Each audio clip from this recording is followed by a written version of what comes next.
आज हम पढ़ने वाले हैं वैद्युत द्विध्रुव की निरक्षीय स्थिति में किसी बिंदु पर वैद्युत क्षेत्र की तीव्रता। इसके पहले हमने पढ़ा था अक्षीय स्थिति में। आज हम यहाँ से देखने वाले हैं निरक्षीय स्थिति। अब निरक्षीय स्थिति से तात्पर्य है कि जिस अक्ष में द्विध्रुव रखा हो उसके विपरीत, यानी कि ये एक्स अक्ष में द्विध्रुव रखा है, उसके वाई अक्ष में कोई एक बिंदु ले लिया जाता है P, जिस पर हमें वैद्युत क्षेत्र की तीव्रता ज्ञात करनी है। तो फिर यहाँ से कि माना कोई वैद्युत द्विध्रुव, ये हमारे पास वैद्युत द्विध्रुव है जो दो समान परंतु विपरीत, समान यहाँ भी Q आवेश है, ये भी Q आवेश है, परंतु विपरीत, एक आवेश माइनस का है, दूसरा आवेश प्लस का है, से मिलकर बना है, जिनके बीच की दूरी 2L है। दोनों आवेशों के बीच की दूरी होती है 2L। द्विध्रुव के मध्य बिंदु O से, ये मध्य बिंदु O है, O से निरक्षीय स्थिति में, निरक्षीय यानी कि y अक्ष में, तो कोई एक बिंदु P ले लिया जाता है जिस पर वैद्युत क्षेत्र की तीव्रता ज्ञात करनी है। तो सबसे पहले हम यहाँ से, अगर हमारे पास दो आवेश हैं तो यहाँ से तीव्रताएं भी कितनी निकलेंगी, 2। सबसे पहले -Q आवेश के कारण तीव्रता अलग निकालेंगे P बिंदु पर, +Q का आवेश के कारण तीव्रता अलग निकालेंगे P बिंदु पर। अब जनरली तीव्रता का सूत्र क्या होता है हमारे पास, E बराबर 1/4 पाई एप्सिलॉन 0 इंटू Q/r²। अब यहाँ बीच की दूरी का वर्ग, तो यहाँ द्विध्रुव की दूरी आधी दूरी हो जाएगी यहाँ से L, और ये वाली दूरी दी गई है R। अब यहाँ से अगर हम पाइथागोरस प्रमेय से कर्ण का मान निकालेंगे तो निकलेगा रूट के अंदर r² प्लस L², क्योंकि जिस आवेश से वैद्युत क्षेत्र ज्ञात करेंगे तो दूरी उसी से ज्ञात की जाती है। तो सबसे पहले यहाँ से निकालेंगे -Q आवेश के कारण वैद्युत क्षेत्र की तीव्रता। -Q आवेश के कारण तीव्रता निकालेंगे तो यहाँ लिखेंगे E1 बराबर 1/4 पाई एप्सिलॉन 0 इंटू Q बटे, बीच की दूरी है, रूट के अंदर r² प्लस L², तो रूट के अंदर r² प्लस L² का होल स्क्वायर। इसको अब यहाँ से स्क्वायर रूट कट जाएगा तो E1 बराबर मान बचेगा 1/4 pi epsilon 0 Q/r² plus L²। इसको मानेंगे समीकरण नंबर 1। इसकी दिशा कहाँ की ओर रहेगी, अंदर की ओर रहेगी, क्योंकि माइनस आवेश के कारण दिशा रहती है अंदर की ओर, प्लस आवेश के कारण दिशा रहती है बाहर की ओर। इसके बाद हम यहाँ से +Q आवेश के कारण वैद्युत क्षेत्र निकालेंगे। तो +Q आवेश के कारण वैद्युत क्षेत्र की तीव्रता।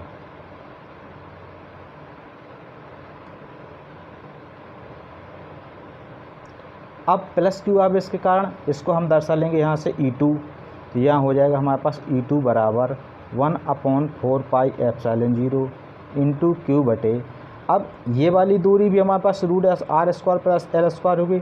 ठीक इसी प्रकार दूसरी साइड की दूरी भी रूट r² प्लस L² होगी। तो यहाँ से दूरी का वर्ग यानी कि रूट r² प्लस L² का होल स्क्वायर। इसको भी सॉल्व करेंगे तो E2 बराबर मान आएगा 1/4 पाई एप्सिलॉन 0 इंटू Q बटे, अब रूट और स्क्वायर कट जाएगा तो यहाँ बचेगा r² प्लस L²। ये समीकरण नंबर 2। इसकी दिशा रहेगी कहाँ, बाहर की ओर, यानी कि इसमें माइनस आवेश के अंदर की ओर रहती दिशा, इसके प्लस आवेश के बाहर की ओर। तो देखें यहाँ से डायग्राम में, यहाँ हमारे पास P बिंदु पर वैद्युत क्षेत्र की दिशा कहाँ की ओर है, अंदर की ओर। दूसरे में देखें, दूसरे से वैद्युत क्षेत्र की दिशा कहाँ की ओर है, बाहर की ओर। अब हमारे पास दो वैद्युत क्षेत्र ज्ञात हो गए। इसके पश्चात हम यहाँ से परिणामी वैद्युत क्षेत्र की तीव्रता ज्ञात करेंगे। तो परिणामी वैद्युत क्षेत्र के लिए परिणामी तीव्रता, तो परिणामी तीव्रता के लिए अब यहाँ से हम क्या करेंगे, एक लाइन डालेंगे जो कि वैद्युत द्विध्रुव के समांतर। तो वैद्युत द्विध्रुव के समांतर एक हमने लाइन खींची। अब यहाँ से देखेंगे कि अगर हमारे पास ये वाला कोण हमने थीटा माना तो ये भी कोण हमारे पास थीटा हो जाएगा, और दूसरी साइड ये दोनों कोण आपस में कैसे रहेंगे, थीटा। तो अगर ये वाला कोण भी थीटा हो गया तो इसके सामने वाला ये भी कोण थीटा हो जाएगा।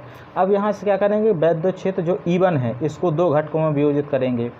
तो एक जिस साइड थीटा होगा उसी साइड आ जाएगा E1 cos थीटा, और इस साइड आ जाएगा E1 sin थीटा। दूसरा हमारे पास, दूसरे को चेंज करेंगे तो यहाँ से E2 को हम दो भागों में विभाजित करेंगे। तो जिस साइड थीटा होगा उसी साइड E2 cos थीटा, और ऊपर साइड हो जाएगा E1 व E2 cos थीटा। अब यहाँ से हम देखते हैं कि E1 और E2 यहाँ से दोनों वैल्यू हमारे पास कैसी हैं, बराबर। जब दोनों वैल्यू काट देंगे यहाँ से, जब ये दो एक दूसरे को काट देते हैं तो जो शेष वैद्युत क्षेत्र बचता है वो आता है हमारे पास E1 cos theta plus E2 cos theta, यानी कि परिणामी तीव्रता आ जाएगी E बराबर E1 cos थीटा और प्लस E2 cos थीटा।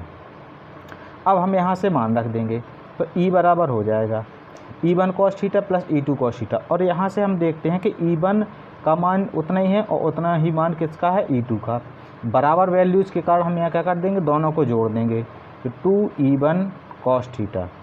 अब इसकी वैल्यू रखेंगे तो E बराबर आएगा 2, E1 की जगह चाहिए मान रख दो, चाहिए मान रख दो, तो 1/4 पाई एप्सिलॉन 0 इंटू Q बटे R square plus L square into cos theta. तो कॉस थीटा के लिए हम यहाँ चित्र में देखेंगे कि अगर हम यहाँ से कॉस थीटा का मान निकालें तो कॉस थीटा बराबर होता आधार बटे कर्ण, यानी कि L बटे root R square plus L square. तो यहाँ से L बटे root R square plus L square ये मान हो जाएगा। इसको सॉल्व करेंगे तो E बराबर हमारे पास मान आएगा 2QL, इसको साथ में लिख लो तो 1/4 पाई एप्सिलॉन 0 अलग रहेगा। यहाँ से 2QL को साथ में लिख लेंगे। यहाँ R square plus L square पर टोटल घात कितनी है, 1। अब R square plus L square पर टोटल घात कितनी है, 1/2, क्योंकि यहाँ रूट लगा, रूट का मतलब होता है 1/2 घात। दोनों घातों को जोड़ेंगे तो यहाँ से आ जाएगा R square plus L square की टोटल घात 3/2। अब यहाँ से हम एक सूत्र जानते हैं, चूँकि P बराबर एक सूत्र होता है हमारे पास 2QL, जो कि वैद्युत द्विध्रुव गुण कहलाता है।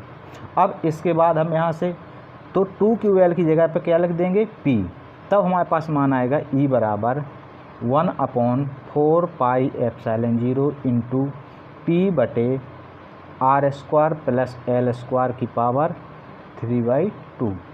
अब यहाँ से देखेंगे जो वैद्युत द्विध्रुव होता है वो बहुत ही ज़्यादा छोटा होता है। जो वैद्युत द्विध्रुव होता है वो वास्तविकता में बहुत ज़्यादा छोटा है।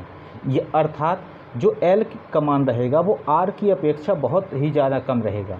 तो यहाँ से हम लिखते हैं कि चूँकि L is less than R, यानी कि L का मान काफ़ी अधिक छोटा है R से, तब अगर हम इनका वर्ग कर दें L और R का तो L स्क्वायर और भी ज़्यादा छोटा हो जाएगा, यानी कि more less than R square.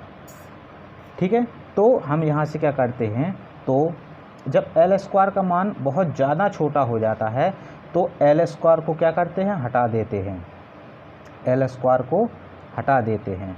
अब जैसे ही हम यहाँ से L स्क्वायर को हटाएंगे तब E बराबर बनेगा हमारे पास 1/4 पाई एप्सिलॉन 0 इंटू P बटे R स्क्वायर की पावर 3/2।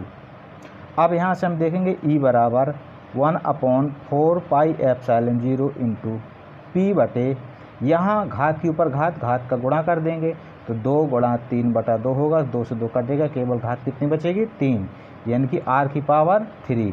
तो यहाँ से ये हो जाती है हमारे पास निरक्षीय स्थिति में वैद्युत क्षेत्र की तीव्रता, यानी कि E बराबर 1/4 पाई एप्सिलॉन 0 P बटे R3।